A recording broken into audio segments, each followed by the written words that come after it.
Speaker. Resuming debate, the honourable member for Fredericton. Thank you, Madam Speaker. It's an honour to rise in this House to speak and to represent the people of Fredericton. Today we debate Bill C-6, and a bill to amend the citizenship oath. I wish to provide context for my words today with some of my background. Before being elected in this House, I was a teacher and an advocate for Indigenous youth in our public schools. I worked to remove barriers in the New Brunswick education system for Indigenous children. I worked to educate the broader population on the true history of Canada and the implications for ignoring it. I remember learning about residential schools on my own time and not as part of my formal education. It took 2 years to comb through testimonials, letters, documents, photo evidence. It was a roller coaster of emotions as I confronted my identity as a non-Indigenous person, my role and responsibility in repairing the damage that had been done. Understanding that responsibility led to my passion for teaching, and it led me into this House where I stand before you today. The 94 calls to action that came out of the Truth and Reconciliation Commission of Canada were designed to be a roadmap to reconciliation, covering a variety of aspects of life, including business, education, health, youth, women, justice, and more.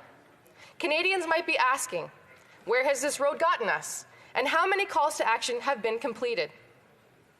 In the Prime Minister's words, he made a commitment, in partnership with Indigenous communities, the provinces, territories, and other vital partners, to fully implement the calls to action of Truth and Reconciliation Commission, starting with the implementation of the United Nations Declaration of the Rights of Indigenous Peoples. That was in 2015. CBC's Ian Mosby has been tracking the TRC's progress. He commented, "One thing that the calls to action that have been completed have in common is that they are very simple to complete, or that they are calls for things that were already happening to continue." Dr. Cindy Blackstock, in 2020, "It is time to stop feeding the government's insatiable appetite to be thanked for its inadequate measures and to demand a complete end to the inequality." Particularly poignant are the observations of the Yellowhead Institution on assessing progress. "We have operated from the assumption that completing any particular call to action cannot be solely determined by gestures of process, budgetary promises, or otherwise recognition of concerns on the part of Crown Indigenous relations. Rather, we have judged their status based on whether or not specific actions have been taken that are capable of producing the kinds of clear, meaningful, structural changes necessary to improve the lives of Indigenous peoples throughout Canada." Let's review the scorecard.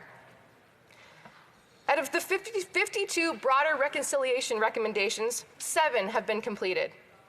Under justice, 1 out of 18. Language and culture, 1 out of 5. Health, 0. Education, 0. Child welfare, 0.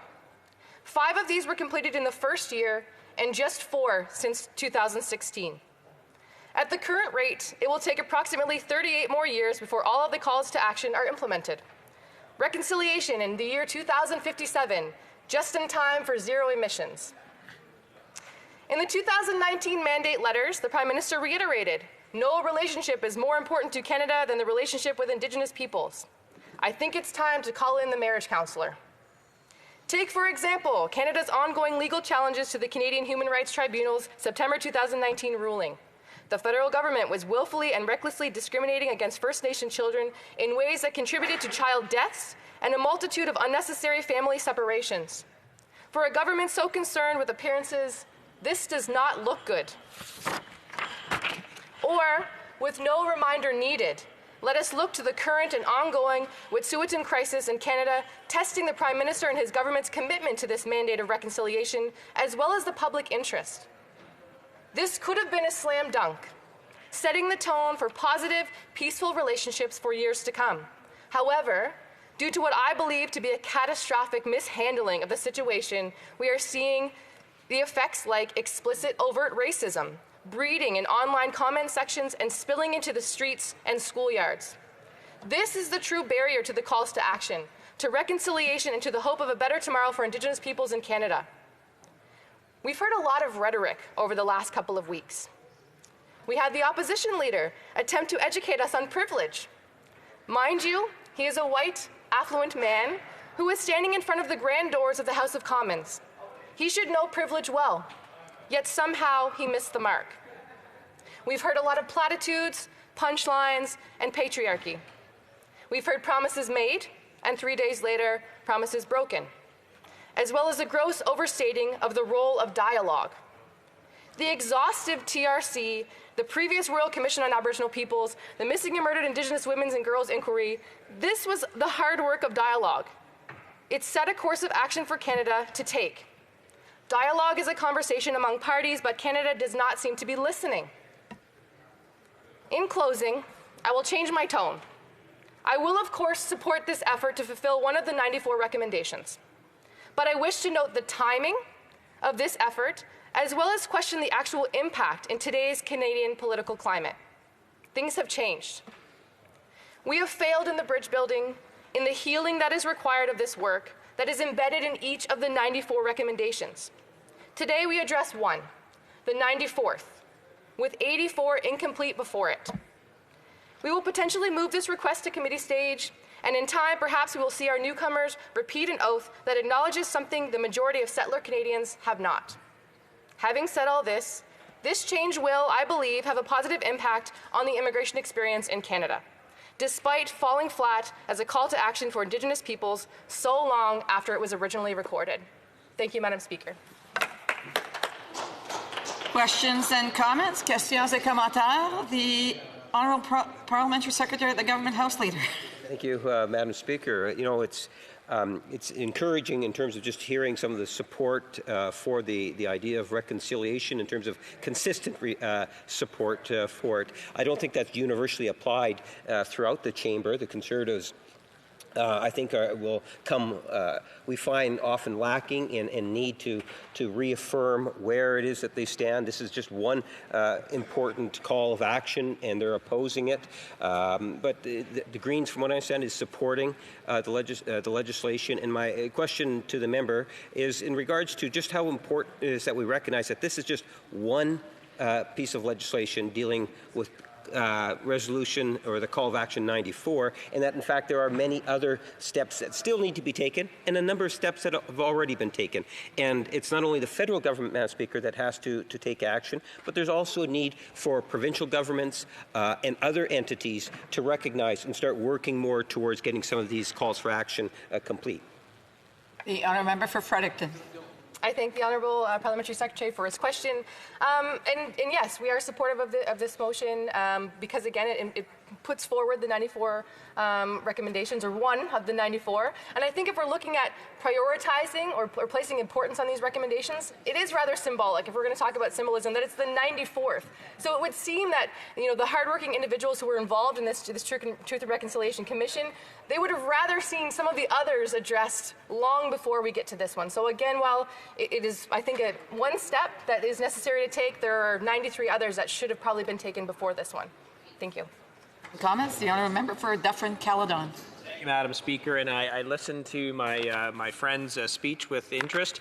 Talked about being an educator, and education is an important an important aspect of reconciliation. So my question to the member is this: we have limited House time. Average 16 government pieces of legislation get passed per year. Would it not make more sense for us to be dealing with, for example, recommendation 93 in the Truth and Reconciliation Commission, which talks about revising the information kit for newcomers to talk about Indigenous treaty rights and other things? Wouldn't this be a more productive use of the House time rather than 17 words being inserted to the oath? The Honourable Member for Fredericton. Thank you, Madam Speaker, and I thank my honourable colleague as well for his question. And I mean, the simple answer is yes. I think that with our limited time here, we do have to address things with a certain level of urgency and to prioritize in a very important way. However, this is the motion that's before us, and I do support it. So thank you. Questions and comments? The Honourable Member for New Westminster, Burnaby. Thank you, Madam Speaker. I really appreciated the speech from the member from Fredericton.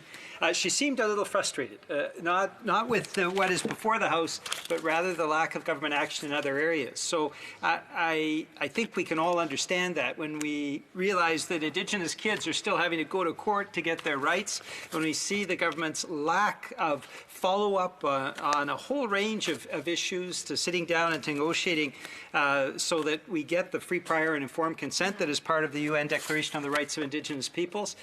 Can she express a little bit the frustration that so many people feel about the lack of action, and can she help us with a roadmap for the future? What should the government be doing so that the government's actually walking the talk that is expressed in this bill? Honourable member for Fredericton has a little over a minute to respond. Thank you, Madam Speaker, and I thank you for your question. I am very frustrated, and I sat very patiently and listened to the midnight debate without a speaking slot, so I took this time to really address those concerns. My children are Indigenous, and so what I'm seeing from all of this, as I mentioned, is some of the racism that's really pouring out of the comment sections and in society, and I'm very concerned. So I would really like to see a strong focus placed on anti-racism. With that comes all of the rest of these recommendations as well. They're very much embedded in that spirit. We need to understand how to better relate to one another, but we have to tear down these walls that we've seen, and the power of racism in our society it's right there. And I worry for my children, I worry for my students, and I worry for Canada. We need to address this right away. Thank you.